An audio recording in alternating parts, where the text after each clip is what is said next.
Praise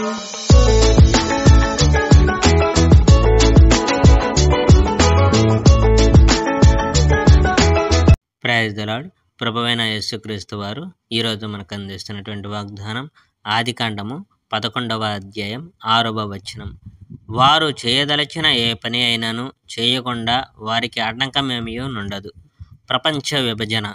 జలప్రళయం తరువాత మానవులంతా ఒకే భాష మాట్లాడారు.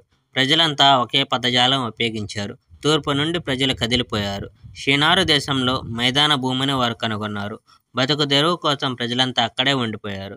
మనం ఇటుకలు చేసి అవి గట్టిపడేందుకు వాటిని కాల్చాలి అనుకున్నారు ప్రజలు. ఇల్లు కట్టుటకు ప్రజలు రాళ్లుగాక ఇటుకలనే ఉపయోగించారు. అలానే అడుసుగాక తారు ఉపయోగించారు. అప్పుడు ప్రజలు ఇలా అన్నారు, మన కోసం మనం ఒక పట్టణం కట్టుకోవాలి. ఆకాశం అంత ఎత్తుగా మనం ఒక గోపుర శిఖరం కట్టుకోవాలి. ఇలా గనుక చేస్తే మనం ప్రఖ్యాతి చెందుతాం. ప్రపంచమంతటా మనం చెల్లా చెదురవ్వకుండా ఒకచోట మనమంతా కలిసి ఉంటాం. ఆ పట్టణాన్ని, ఆ గోపుర శిఖరాన్ని చుచ్చుటకు యెహోవా దిగి వచ్చాడు. వాటిని ప్రజలు నిర్మిస్తూ ఉండడం యెహోవా చూశాడు. యెహోవా ఇలా చేశాడు.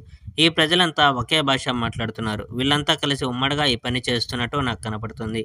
వారు చేయగలిగిన దానికి ఇది ప్రారంభం మాత్రమే. త్వరలో వీళ్ళు యోచించినది ఏదైనా చేయగలుగుతారు. అందుచేత మనం కిందకు వెళ్ళి వారి భాషను గలిబిలి చేద్దాం. అప్పుడు వాళ్ళు ఒకరినొకరు అర్థం చేసుకోలేరు. ఆ ప్రజలు భూలోకం అంతటా చెదిరిపోయేటట్టు యెహోవా చేశాడు. కనుక ఆ పట్టణాన్ని కట్టుకోవడం ఆ ప్రజలు ముగించలేకపోయారు. మొత్తం ప్రపంచంలోని భాషను దేవుడు గలిబిలి చేసిన చోటు అదే. కనుక ఆ స్థలం బాబేలు అని పిలువబడింది. బాబేలు లేక బబులోను, దీని అర్థము తారుమారు.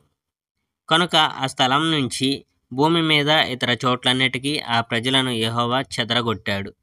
Praise the Lord. May God bless our India.